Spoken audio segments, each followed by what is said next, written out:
Hey everybody, welcome to Ready Set Drone. Today I'm going to follow up on some comments that I've been getting in the comment section of the videos. A lot of people have been asking about the Spark and whether it's the right drone for them or not. I have some opinions on that, and I think they might be helpful to someone who's considering buying a Spark. So if you are thinking about getting a Spark but you're not sure if it's the right drone for you, stay tuned and we'll check it out.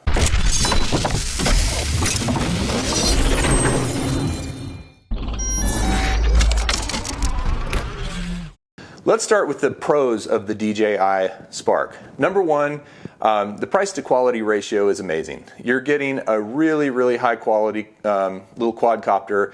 This thing's got sensors that will allow it to respond to gestures. It's got collision avoidance sensors. It's got very nice brushless motors. It's got a decent size and capacity battery for the size of it. Personally, I feel like it's very well built, very well thought out, and it works great for what it's designed to do. So all for a very reasonable price of either $4.99 or $6.99 depending on what package you get. So I think the price to quality is a very good ratio. Number two, it's easy to fly. It's designed to hover very solid indoors, outdoors, with the wind, without the wind. It's just designed to be a great drone for someone who's not flown before. And so it's easy to fly, and it's fantastic in that regard. Number three, it's very small and portable. It's smaller than the Mavic when the Mavic has the wings unfolded, or its arms unfolded. Fits into this really tiny little case, which will travel very easily. The propellers pop on and off really quickly and easily. So its portability is great. And then finally, it's compatible with DJI goggles, which right now may not mean much to anybody, but I think that's going to be really cool coming forward as the goggles get more popular. Will allow you to fly FPV. So those are my pros. Price to quality ratio, easy to fly, small and portable, and compatible with the goggles. Now let's talk about the cons. In my opinion, one of the biggest cons is the camera quality. This is not a professional quality camera. This is a 12 megapixel camera.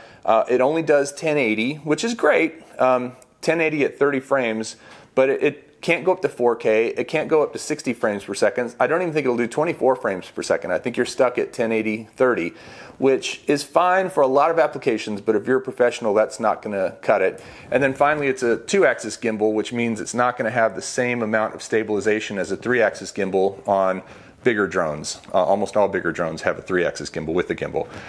It has a shorter flight time. I did a whole video about flight time. You know, you're going to get 15 minutes max out of this thing, and then it's got a shorter range. You know, it's about 60 meters distance and height. I think it's 70 and 50 actually, but so I just averaged it to 60, which is not even a full football field. Whether we're talking United States football or the rest of the world football, it's still shorter than that. So, and that's flying with Wi-Fi. Now, it is going to have a remote that's coming out. I don't have that yet, which is supposed to be 2,000 meters, which is 20 football fields approximately.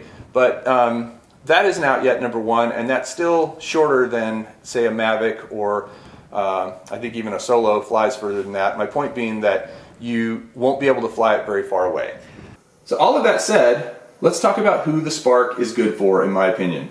I think it's great for first-time drone pilots. If you're wanting to get into flying a drone, you're looking for something that's not intimidating, that's nice and small and portable and you can take with you and is really easy to use, I think it's great with its gesture control and with its built-in sensors and stabilization and the easy to put on prop guards. I think this is a great drone for beginning drone pilots. Number two, if you're an amateur or a social media photographer or a blogger and you want to take some cool shots, some cool photos and or video, it can absolutely do that. The video looks great. It's a stabilized video. It's a mechanical gimbal, so your video is really smooth. You can do selfies with gestures. So overall, as a video and photography drone, it's good, but it's not professional. So if you're at the level where you're doing this with friends, with family, or for a social media blog, absolutely fine for that, but not for professionals. If you're a drone nerd like me and you just want to have another form factor and something that's kind of cool and definitely will be fun to fly, I'm really looking forward to flying it with a remote, it's perfect for that. You know, if you're one of these people that has 2 or 3 already and you want to get another one, I would say this is a great drone. As a matter of fact, here's a joke. How many drones is the ideal number of drones? N plus 1, where N is the number that you have now. There you go. The next group that it's really good for is travelers. So the Mavic is also great for travelers, but this is going to compete with the Mavic in that regard because it is so small, it's so lightweight, it's so portable. It'll be easy to throw it in this little case and take it with you wherever you go. So I think if you're traveling with it, it's going to be a nice quad, a nice option, along with the Mavic as another option, but it gives you another option for that. So if you're an adventurer and not a professional National Geographic photographer, this will be great for taking with you on your adventures and taking selfies and such.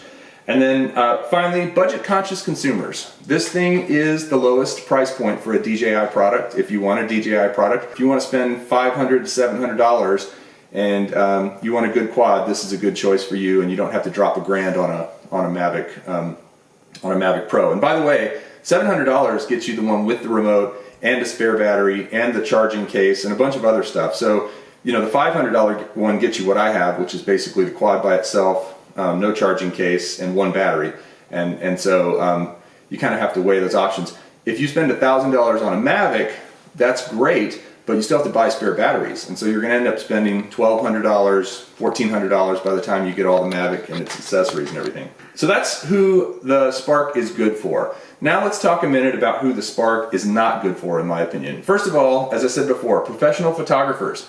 I don't recommend this as, even if you're doing weddings or other kind of professional photography, industrial, corporate.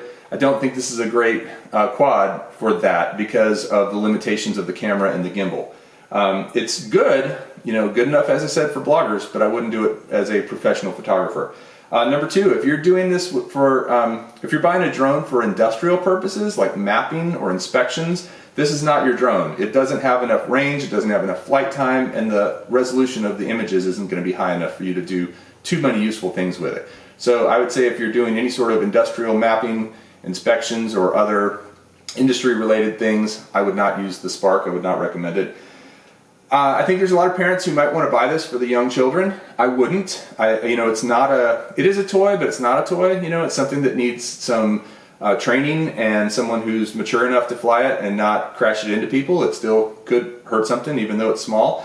So my 12-year-old son handles it just fine, but he's had a lot of experience. But I think the age recommendation they have is 14 or 15 years old from DJI. So I'd stick with that recommendation and really only try to give it to a kid who has a good experience flying things or driving radio control or flying planes. Just someone with good hand-eye coordination and good judgment. But I don't think a 10-year-old or a 8-year-old should have one of these. And then finally, if you're one of these guys or gals who is a distance and altitude nut, you know, wants to know how far will it go and how high will it go, this isn't the drone for you.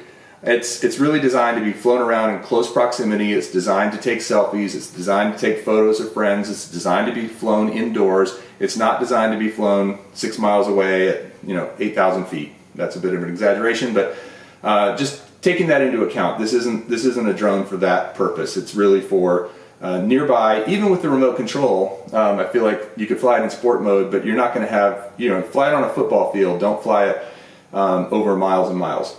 To me, those are the people that it's not good for. It's professional photographers, industrial users, young kids, and distance and altitude nuts. Hopefully you found this video useful to make an informed decision about whether one is right for you or not. I encourage you to do research and take a look out there and see what other alternatives there are. If you like this video, please hit the like button, and I would love it if you would subscribe, and we will check you out next time on Ready Set Drone. Thanks for watching.